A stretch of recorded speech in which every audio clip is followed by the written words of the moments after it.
Assalamualaikum warahmatullahi wabarakatuh. Puji syukur kita panjatkan kehadirat Allah Subhanahu wa Ta'ala, Sang Pencipta alam semesta, yang telah menganugerahkan kepada manusia sebuah kemampuan yang luar biasa, yaitu kemampuan untuk berkomunikasi.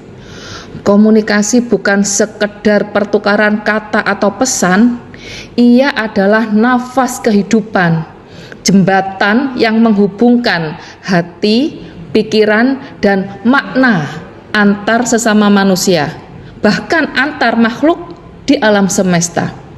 Dari gerak semut hingga peredaran planet, dari suara hati hingga gema dakwah, semua menunjukkan bahwa komunikasi adalah bahasa universal ciptaan Tuhan.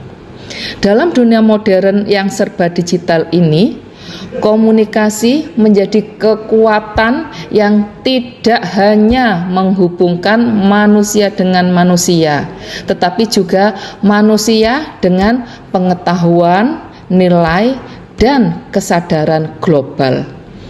Melalui komunikasi, kita belajar memahami perbedaan, menebar kebaikan, dan membangun harmoni, baik di dunia nyata maupun dunia maya. Dalam seri konten edukasi ini, kita akan menelusuri keunikan dan kedahsyatan komunikasi, bagaimana ia membentuk peradaban, memengaruhi interaksi sosial, dan bahkan menjadi refleksi kebesaran Sang Pencipta. Selamat menyimak. Semoga tayangan ini menambah pemahaman kita bahwa komunikasi bukan sekedar ilmu, melainkan manifestasi dari kesadaran dan keajaiban kehidupan itu sendiri. Salam komunikasi.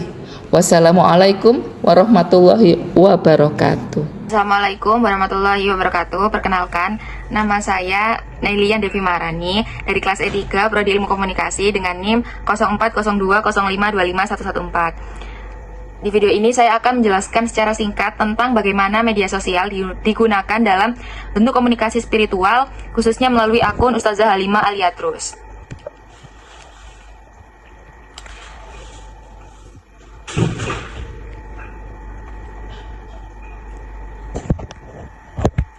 Nah, dalam berbagai unggahannya di Instagram dan juga YouTube, Ustazah Halimah menyampaikan pesan dengan cara yang sangat lembut dan juga menenangkan.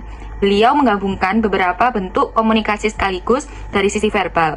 Kontennya banyak berisi ceramah, reflektif, seperti tentang cinta Allah atau doa dalam kesunyian.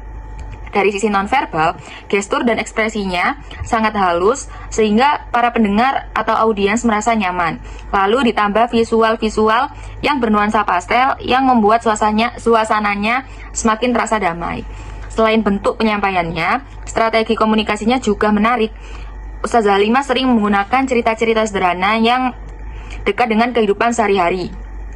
Katanya yang penuh kasih seperti tenang, sayang, atau Allah selalu ada membuat para pendengar atau audiens merasa lebih diterima secara emosional. Interaksinya dengan pengikut juga cukup aktif. Beliau sering membalas komentar dengan doa atau kalimat empati. Semua ini menciptakan komunikasi dua arah yang membuat pengikut merasa dekat secara spiritual. Dari hasil wawancara dan respon audiens, banyak yang merasakan ketenangan batin setelah mendengarkan ceramah dari beliau. Suara dan cara penyampaiannya membantu menurunkan stres dan membuat mereka merasa lebih tenang atau lebih terhubung dengan nilai-nilai agama. Secara psikologi komunikasi, gaya beliau memenuhi unsur empati dan juga ketulusan yang membuat pesannya mudah diterima. Walaupun begitu, dakwah spiritual di media sosial tetap punya tantangan loh.